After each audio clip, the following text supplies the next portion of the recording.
The Reconquista is a period in the history of the Iberian Peninsula, spanning the approximately 770 years between the initial stage of the Islamic conquest in the 710s and the fall of Granada, the last Islamic state on the peninsula, to expanding Christian kingdoms in 1492. The Reconquista ended immediately before the European discovery of the Americas, the New World, which ushered in the era of the Portuguese and Spanish colonial empires. Historians traditionally mark the beginning of the Reconquista with the Battle of Covadonga, in which a small Christian army, led by the nobleman Pelagius, defeated an army of the Umayyad Caliphate in the mountains of northern Iberia and established a Christian principality in Asturias. Concept and duration. Catholic, Spanish, and Portuguese historiography, from the beginnings of historical scholarship until the 20th century, stressed the existence of a continuous phenomenon by which the Christian Iberian kingdoms opposed and conquered the Muslim kingdoms, understood as a common enemy who had militarily seized Christian territory. The concept of a Christian reconquest of the peninsula first emerged, in tenuous form, at the end of the 9th century. A landmark was set by the Christian Chronica Prophetica, a document stressing the Christian and Muslim cultural and religious divide in Iberia and the necessity to drive the Muslims out. Nevertheless, the difference between Christian and Muslim kingdoms in early medieval Spain was not seen at the time as anything like the clear-cut opposition which later emerged. Both Christian and Muslim rulers fought amongst themselves. Alliances between Muslims and Christians were not at all uncommon. Blurring distinctions even further were the mercenaries from both sides who simply fought for whoever paid the most. The period is looked back upon today as one of religious tolerance. The Crusades, which started late in the 11th century, bred the religious ideology of a Christian reconquest. Confronted at that time with a similarly staunch Muslim jihad ideology in Al-Andalus, the Almoravids, and even to a greater degree, in the Almohads. In fact, previous documents are mute on any idea of reconquest. Propaganda accounts of Muslim-Christian hostility came into being to support that idea, most notably the Chanson de Roland, a fictitious 12th-century French version of the Battle of Roncesvalles dealing with the Iberian Saracens, and taught as historical in the French educational system since 1880. Many recent historians dispute the whole concept of Reconquista as a concept created a posteriori in the service of later political goals. It has been called a myth. One of the first Spanish intellectuals to question the idea of a reconquest that lasts for 8 centuries was José Ortega y Gasset, writing in the first half of the 20th century. However, the term is still in wide use. The final campaign to conquer Granada, near the end of the 15th century, is never designated Reconquista. In Spanish, it is rather La Conquista de Granada, the conquest of Granada. Nevertheless, references to the Reconquista as a whole are understood to include this campaign. Background: Islamic conquest of Christian Iberia in 711, Muslim Moors, mainly North African Berber soldiers with some Arabs, crossed the Strait of Gibraltar and began the conquest of the Visigothic Kingdom of Hispania. After their conquest of the Visigothic Kingdom's Iberian territories, the Muslims crossed the Pyrenees and took control of Septimania in 719, the last province of the Visigothic Kingdom to be occupied. From their stronghold of Narbonne, they launched raids into the Duchy of Aquitaine. At no point did the invading Islamic armies exceed 60,000 men. These armies established an Islamic rule that would last 300 years in much of the Iberian Peninsula and 770 years in Granada. Islamic rule after the establishment of a local emirate, Caliph al-Walid I, ruler of the Umayyad Caliphate, removed many of the successful Muslim commanders. Tariq ibn Ziyad, the first governor of the newly conquered province of Al-Andalus, was recalled to Damascus and replaced with Musa bin Nasser. who had been his former superior. Musa's son, Abdulaziz ibn Musa, apparently married Egelona, Roderick's widow, and established his regional government in Seville. He was suspected of being under the influence of his wife, accused of wanting to convert to Christianity, and of planning a secessionist rebellion. Apparently a concerned al-Walid I ordered Abdulaziz's assassination. Caliph al-Walid I died in 715 and was succeeded by his brother Sulayman ibn Abd al-Malik. Sulayman seems to have punished the surviving Musa bin Nasser, who very soon died during a pilgrimage in 716. In the end, Abdulaziz ibn Musa's cousin, Ayyub ibn Habib al-Lakma, became the emir of Al-Andalus. The conquering generals were necessarily acting very independently, due to the methods of communication available. Successful generals in the field and in a very distant province would also gain the personal loyalty of their officers and warriors, and their ambitions were probably always watched by certain circles of the distant government with a certain degree of concern and suspicion. Old rivalries and perhaps even full-fledged conspiracies between rival generals may have had influence over this development. In the end, the old successful generals were replaced by a younger generation considered more loyal by the government in Damascus. A serious weakness amongst the Muslim conquerors was the ethnic tension between Berbers and Arabs. The Berbers were indigenous inhabitants of North Africa who had only recently been converted to Islam. They had provided most of the soldiery of the invading Islamic armies but sensed Arab discrimination against them. This latent internal conflict jeopardized Muslim unity. After the Islamic Moorish conquest of nearly all of the Iberian Peninsula in 711 to 718 and the establishment of the Emirate of Al-Andalus, an Umayyad expedition suffered a major defeat at the Battle of Toulouse and was halted for a while on its way north. Otto of Aquitaine had married his daughter to Uthman ibn Nasser, a rebel Berber and Lord of Sardinia, in an attempt to secure his southern borders in order to fend off Charles Martel's attacks on the north. However, a major punitive expedition led by Abdul Rahman al-Ghafiqi, the latest emir of Al-Andalus, defeated and killed Uthman, and the Muslim governor mustered an expedition north across the western Pyrenees, looted areas up to Bordeaux, and defeated Otto in the Battle of the River Garonne in 732. A desperate Otto turned to his arch-rival Charles Martel for help, who led the Frankish and leftover Aquitanian armies against and defeated the Umayyad armies at the Battle of Tours in 732, killing Abdul Rahman al-Ghafiqi. Moorish rule began to recede, but it would remain in parts of the Iberian Peninsula for another 760 years.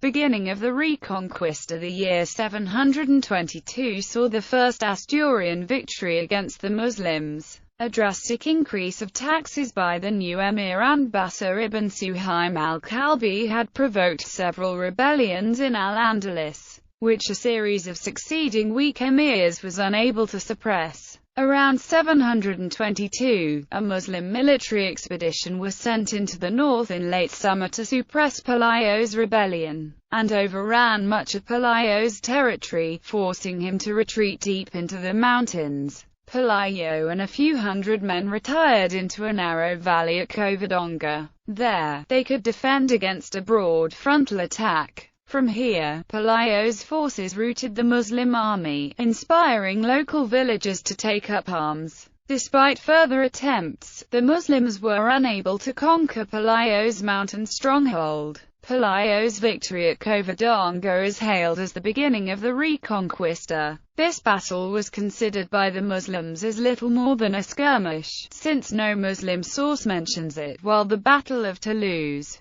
with a death toll of maybe tens of thousands, was mourned for centuries as a large-scale tragedy by the Iberian Muslims. However, for Pelayo, the Christian victory secured his independent rule. The precise date and circumstances of this battle are unclear. Among the possibilities is that Pelayo's rebellion was successful because the greater part of the Muslim forces were gathering for an invasion of the Frankish Empire. During the first decades, Asturian control over the different areas of the kingdom was still weak, and for this reason it had to be continually strengthened through matrimonial alliances with other powerful families from the north of the Iberian Peninsula. Thus, Ermesinda, Pelayo's daughter, was married to Alfonso, Peter of Cantabria's son. Alphonse's children, Froila and Adarzinda, married Munia, a Basque from Alava, and Silo, a local chief from the area of Pravia, respectively. After Pelayo's death in 737, his son Favilla of Asturias was elected king. Favilla, according to the chronicles, was killed by a bear during a trial of courage.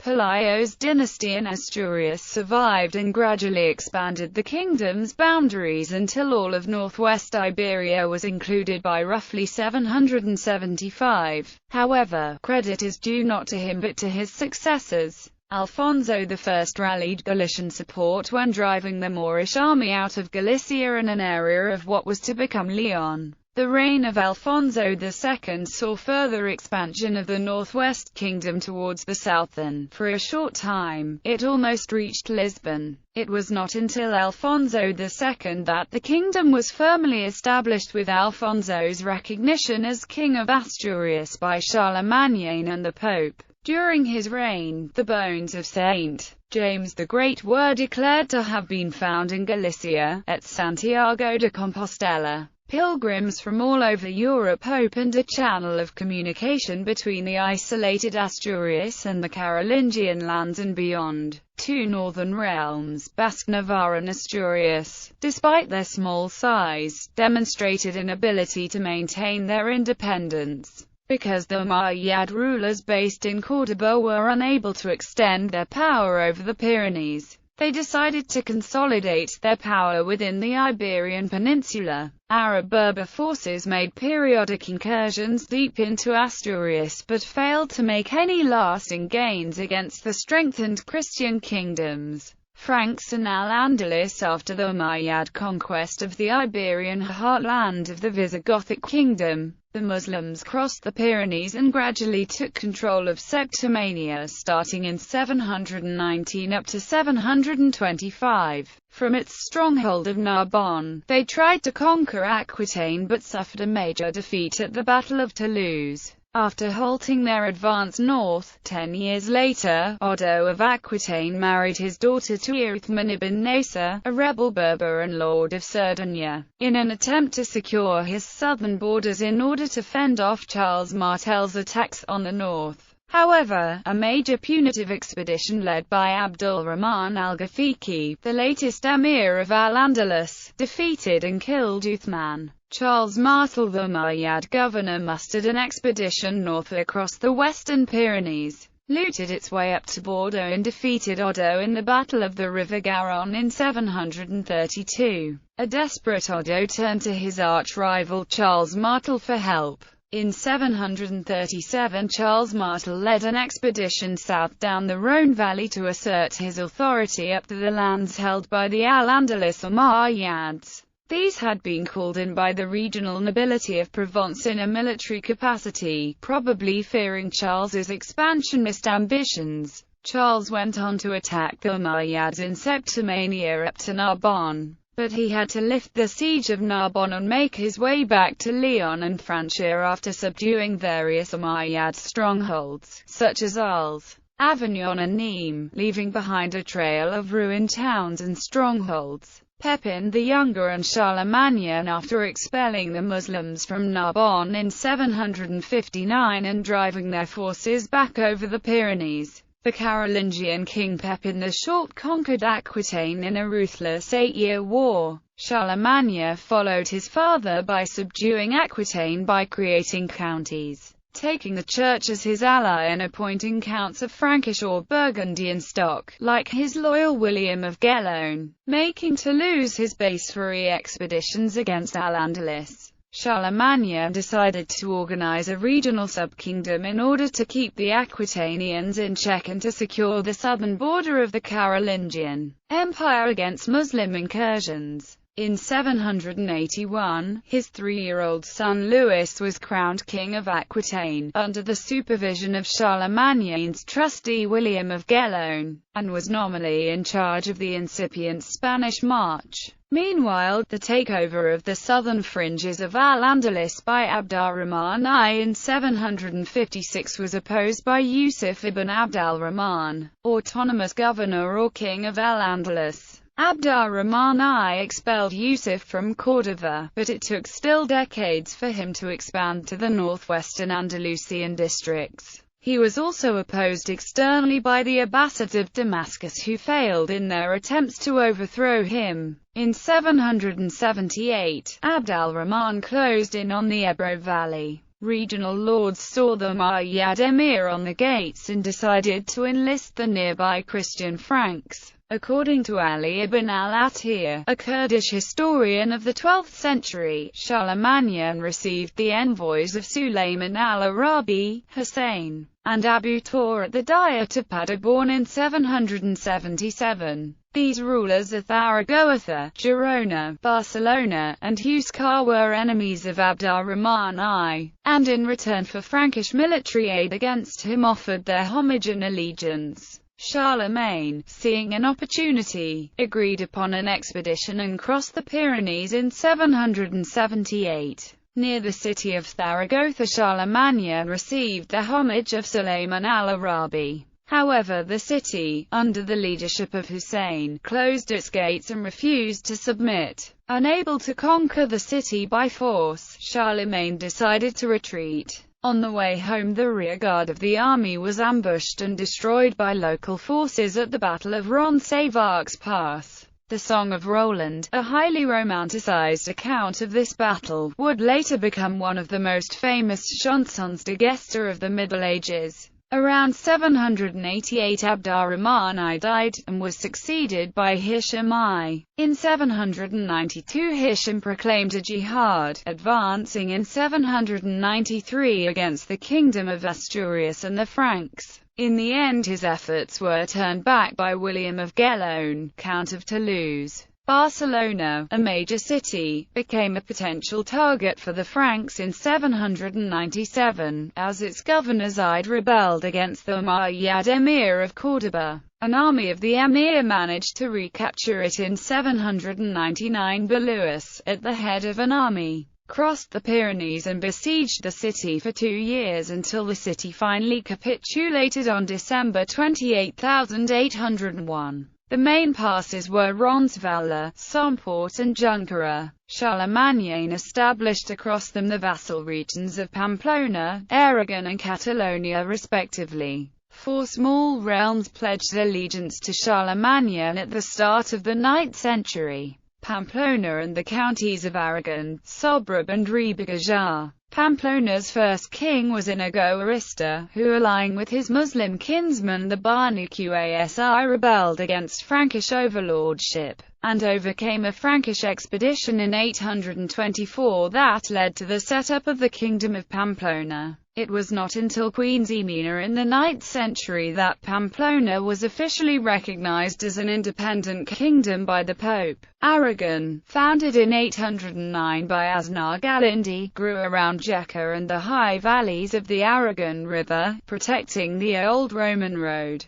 By the end of the 10th century, Aragon was annexed by Navarre. Sobrarbe and Ribatejo were small counties and had little significance to the progress of the Reconquista. The Catalan Counties protected the eastern Pyrenees passes and shores. They were under the direct control of the Frankish kings and were the last remains of the Spanish marches. Catalonia included not only the southern Pyrenees counties of Girona, Pallars, Urgell, Vic and Andorra, but also some which were on the northern side of the mountains, such as Perpignan and Foix. In the late 9th century under Count Wilfrid, Barcelona became the de facto capital of the region. It controlled the other counties' policies in a union, which led in 948 to the independence of Barcelona under Count Borrell II, who declared that the new dynasty in France were not the legitimate rulers of France nor, as a result, of his county.